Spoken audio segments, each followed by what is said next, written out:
By 1945, Nazi Germany was collapsing in plain sight. But behind the front lines, not every German general who laid down his weapon lived to see peace. And the real reasons behind why they were shot are far more disturbing than most people realize.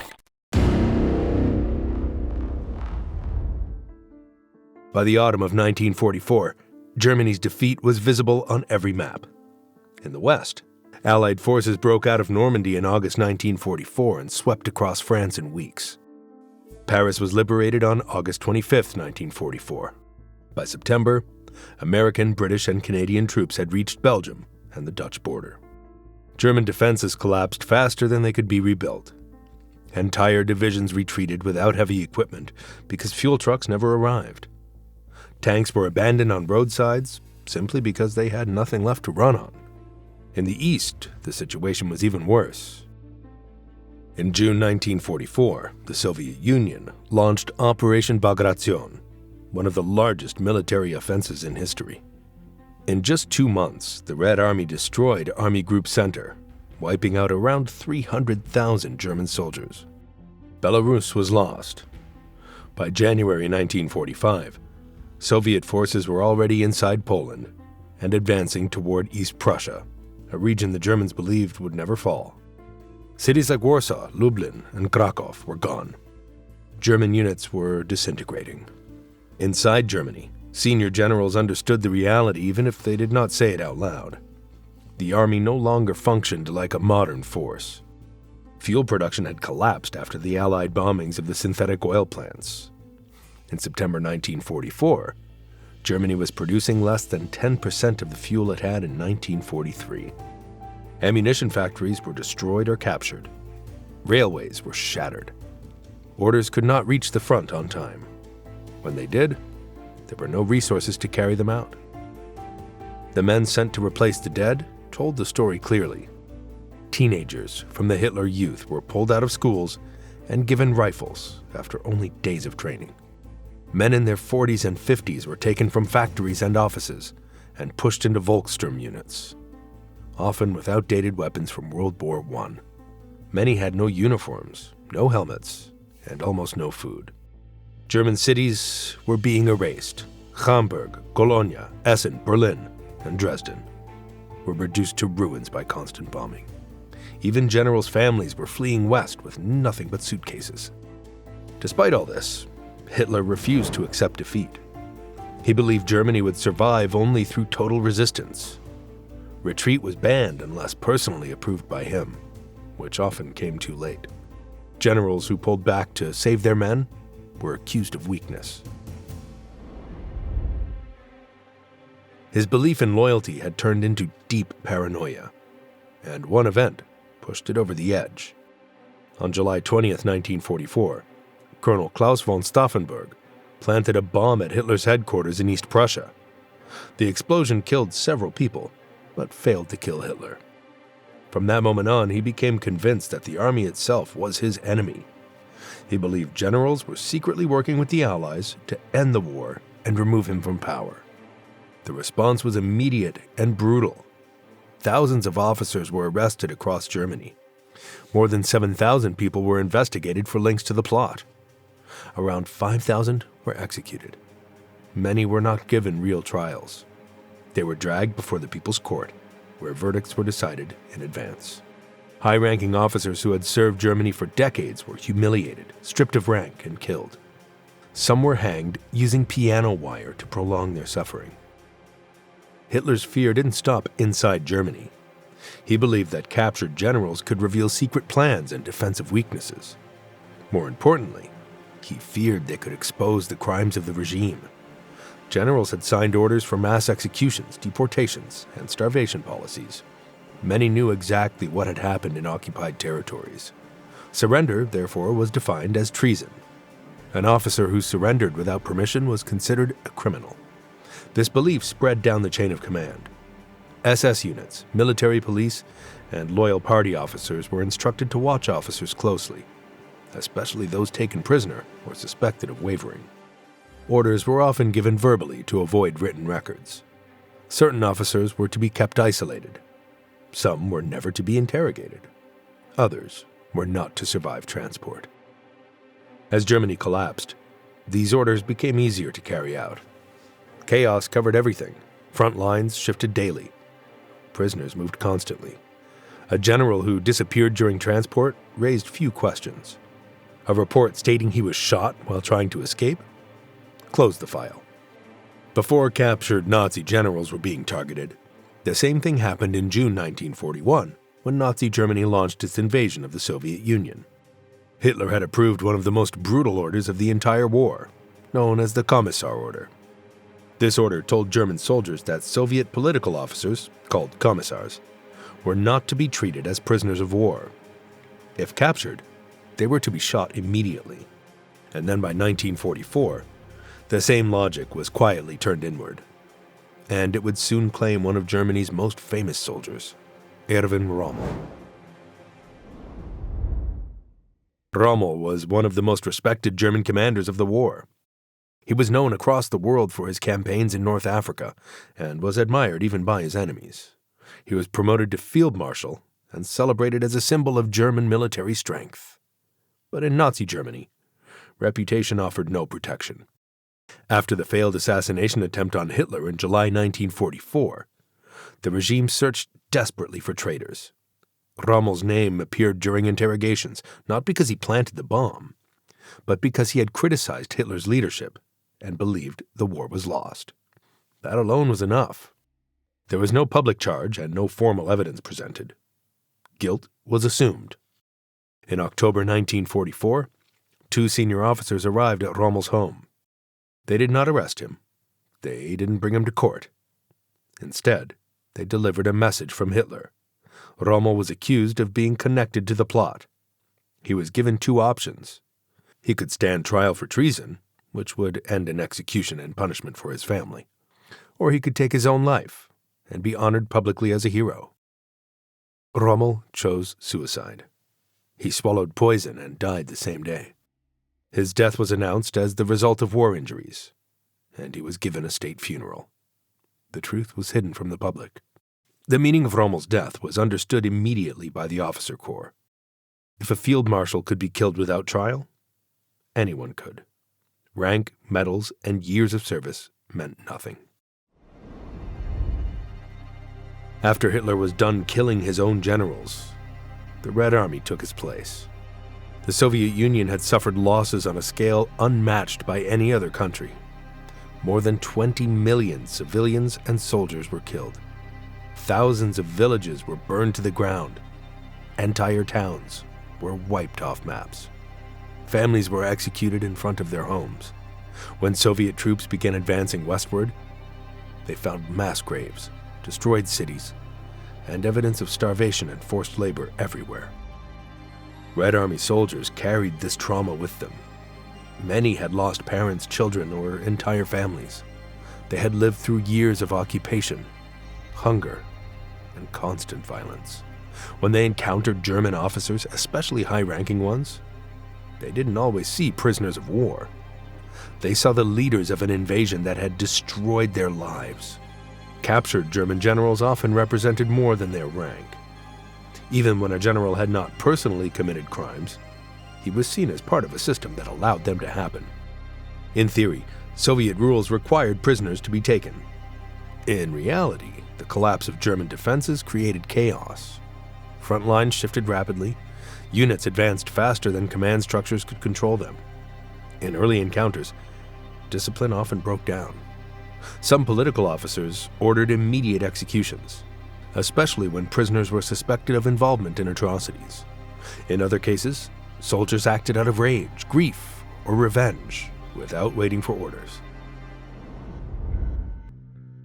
One German general, Walter von Seydlitz-Kurzbach, was captured during one of the most decisive battles of the war. In February 1943, the German 6th Army was destroyed at Stalingrad. Over 90,000 German soldiers were taken prisoner. Seydlitz-Kurzbach was among them. Unlike many others, he survived captivity and made a choice that shocked the Nazi leadership. While held by the Soviets, Seydlitz openly criticized Hitler's leadership. He stated that the war was lost and that continued fighting only caused unnecessary deaths. He believed Germany needed to remove Hitler to survive.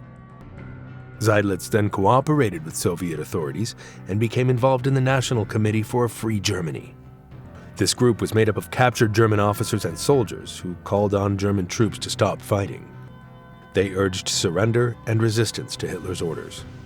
Their goal was to end the war sooner. To the Nazi regime, this was unforgivable. In response, Hitler ordered that Seydlitz was to be tried in absentia, meaning he was sentenced without being present. He was found guilty of treason and sentenced to death. His family in Germany faced punishment and harassment. His name became a warning inside the military. The consequences reached far beyond one man. Other captured generals were now viewed as potential threats. If one general could speak openly against Hitler, others might follow. They could appear on enemy radio broadcasts.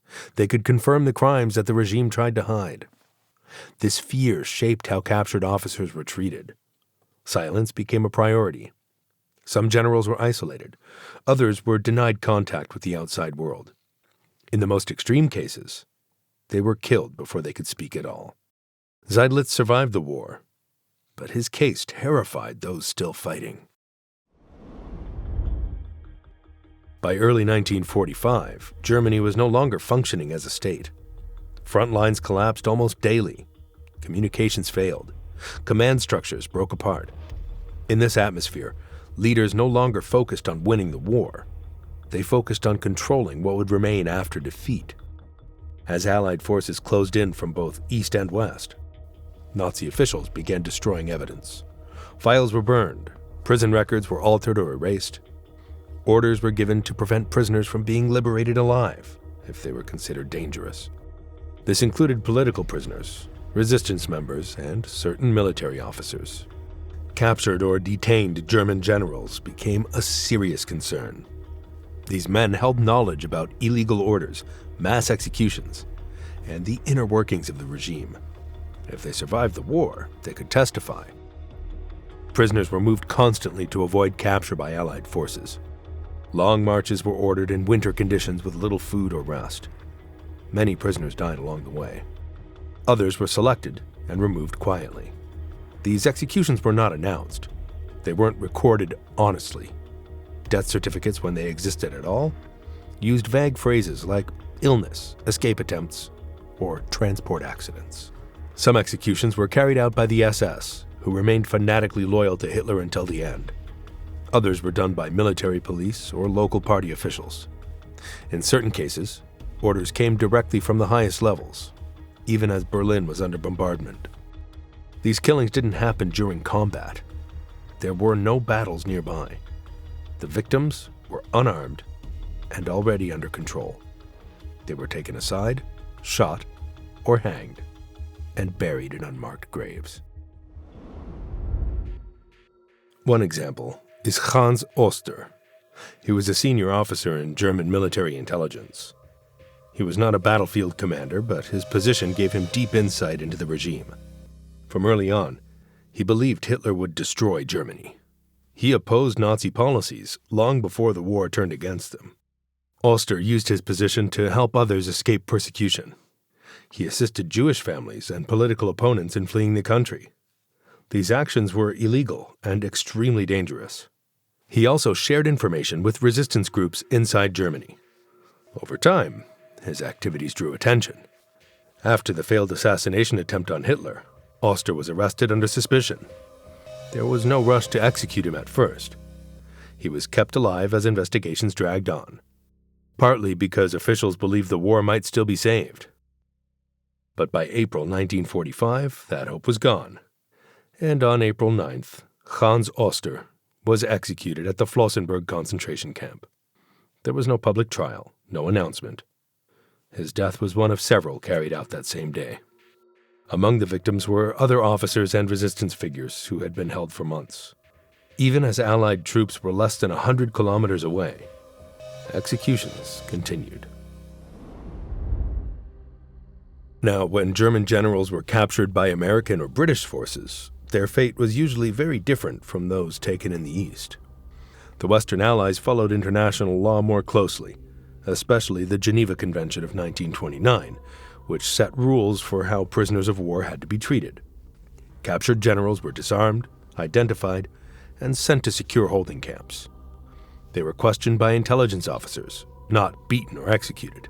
Most were kept alive because the Allies believed information was more valuable than revenge. These generals were often taken to camps in France, Berlin, or the United States. Many were interrogated for weeks or months. They were asked about troop movements, command structures, and the locations of remaining German units.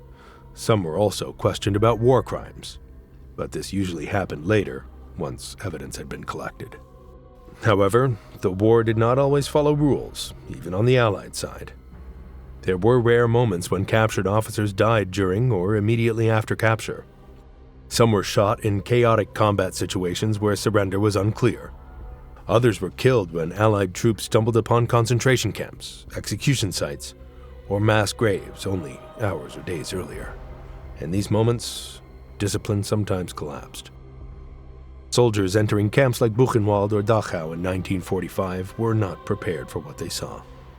They found piles of corpses, starving survivors, and evidence of systematic murder. Many had lost friends in the war. Some had been fighting for years. Anger and shock overwhelmed training. In a few documented cases, German officers present in or near these sites were shot without formal orders. These incidents weren't official policy, and they were not common, but they happened. War had pushed ordinary men past emotional limits.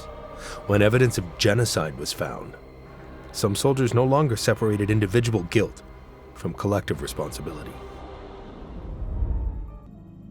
Many captured Nazi generals were shot because their responsibility for war crimes was clear and documented.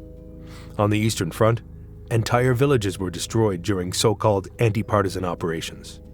These actions often targeted civilians, not fighters. Men were shot. Women and children were burned alive in houses. Food supplies were destroyed to cause starvation. Generals approved these tactics as part of occupation policy. In some regions, tens of thousands of civilians were killed under military authority, not by rogue units. Deportations were another crime tied directly to command decisions. Military leaders helped organize the transport of Jews, Roma, and other civilians to ghettos and camps. They provided security, logistics, and cooperation with SS units. Starvation was used as a weapon, especially in occupied Soviet territories, where food was taken from civilians to supply German troops. Millions died as a result. Some captured generals understood what awaited them.